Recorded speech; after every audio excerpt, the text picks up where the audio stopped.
Assalamualaikum warahmatullahi wabarakatuh. Perkenalkan nama saya Muhammad Gilang Andika, NPM 2208260231 dari kelas C dan dari angkatan 2022.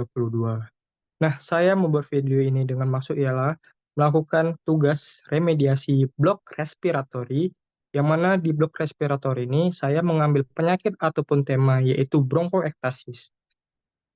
Bronkoektasis dimulai dari definisinya. Bronkoektasis adalah kerusakan dan pelebaran yang tidak normal di bronkus dan saluran pernapasan. Kondisi ini menyebabkan penumpukan lendir di dalam paru-paru. Gejala yang paling sering muncul akibat kondisi ini adalah batuk berdahak terus-menerus, batuk berdarah, dan juga sesak nafas. Nah, untuk etiologinya sendiri ialah biasanya tuh gara-gara Aspergillus bronchopulmonalis alergi, jenis peradangan paru-paru akibat alergi. Ada yang juga radang paru-paru, ada juga infeksi HIV, ada juga defisiensi imun humoral, ada juga penyakit paru obstruktif kronik atau PPOK, ada juga penyakit radang usus seperti colitis ulceratif atau penyakit Crohn, ada juga defisiensi antitripsin alfa 1 yang juga dapat menyebabkan PPOK, ada juga penyakit rematik seperti artritis rheumatoid atau penyakit Sjögren, ada juga tuberkulosis atau infeksi paru-paru parah lainnya yang merusak saluran pernapasan. Nah, untuk faktor faktor resikonya sendiri ialah kondisi yang diwariskan seperti fibrosis kistik, defisiensi alfa 1, antitrypsin, atau dyskinesia silea primer atau PCD. Suatu dan selanjutnya adalah suatu kondisi yang menyebabkan gangguan pertahanan kekebalan tubuh seperti artritis rheumatoid, dan juga ada jenis kelamin karena bronkiolitis lebih sering terjadi pada wanita.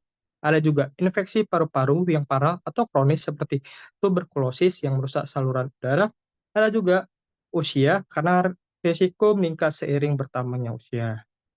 Nah, untuk patofisiologisnya sendiri ialah jadi bronkoektasis ini faktor fisiologisnya adalah karena adanya kekurangan mekanisme pertahanan yang didapat atau kongenital, yang mana bakal terjadi pneumonia berulang, kerusakan permanen pada dinding bronkus, ketidakefektifan batuk, dan juga terjadinya kemampuan mengeluarkan sekret menurun, mudah terjadi infeksi, dan juga mengakibatkan bronkoektasis menetap.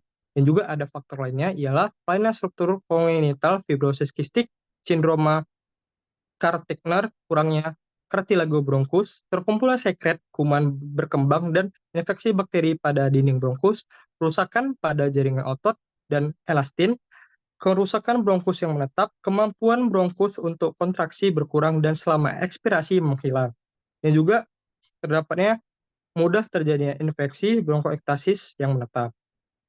Selanjutnya adalah penyakit paru primer seperti tumor paru, benda asing ataupun TB paru yang mengakibatkan obstruktif sel saraf, atelektasis penyerapan udara di parenkim dan sekitarnya tersumbat, tekanan intrapleural lebih negatif dari tekanan atmosfer, bronkusdilatasi, pengumpulan sekret infeksi sekunder dan terjadi sirkulus, mudah terjadi infeksi dan mengakibatkan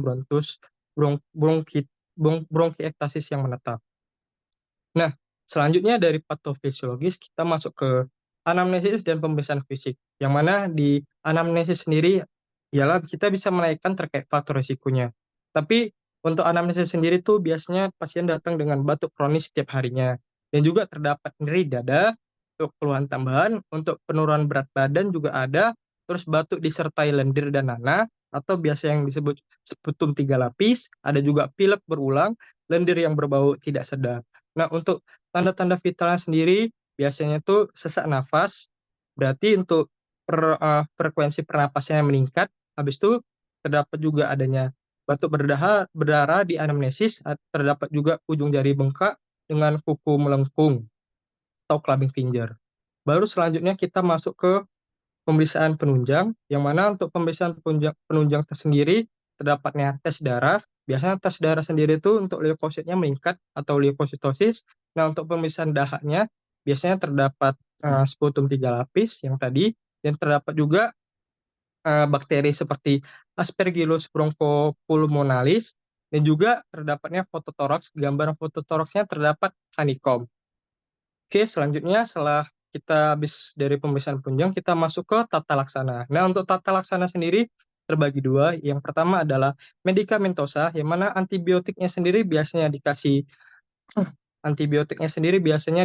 itu, amoxicillin, dan untuk bronchodilatornya seperti agonis beta 2 adrenergic dan anticholinergic dan theophylline, dan itu untuk bronchodilatornya biasanya dikasih salbutamol ataupun biasanya dikasih, eee, formoterol. Nah, untuk ekspektorannya atau pengencer dahaknya yang dapat dilakukan sebagai obat tunggal atau dikombinasi dengan dekongestan, yang mana untuk obat, batuk berdahaknya sendiri biasanya dikasih ambrosol. Dan juga untuk tata laksananya sendiri kan harus, modifikasi gaya hidup. Nah, untuk modifikasi gaya hidup itu, ya kita harus, bilang sama pasien tersebut untuk berhenti merokok dan untuk makan makanan yang sehat, dan juga untuk, terdapat alergi sendiri atau radang paru sendiri atau asma, kita bisa memberikan dia tuh, eee, obat, alergi seperti, eee, cetirizine, ataupun untuk parunya sendiri bisa dikasih salbutamol ataupun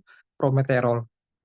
Oke, selanjutnya ialah kita, masuk ke dalam edukasi. Nah, untuk edukasinya sendiri seperti yang di tata laksana modifikasi gaya hidup, harus berhenti merokok dan juga makan makanan yang sehat, dan juga menghindarin, alergi-alergi, dan juga menghindarin asap pabrik, dan juga, menghindarin, serbuk-serbukan kayu.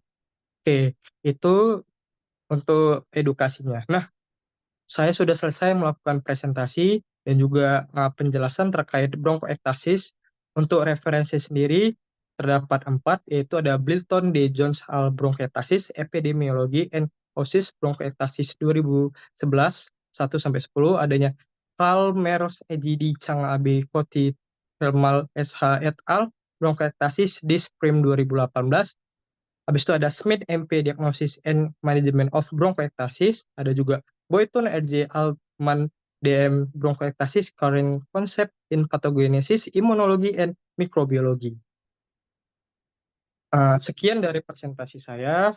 Assalamualaikum warahmatullahi wabarakatuh, dan saya berterima kasih.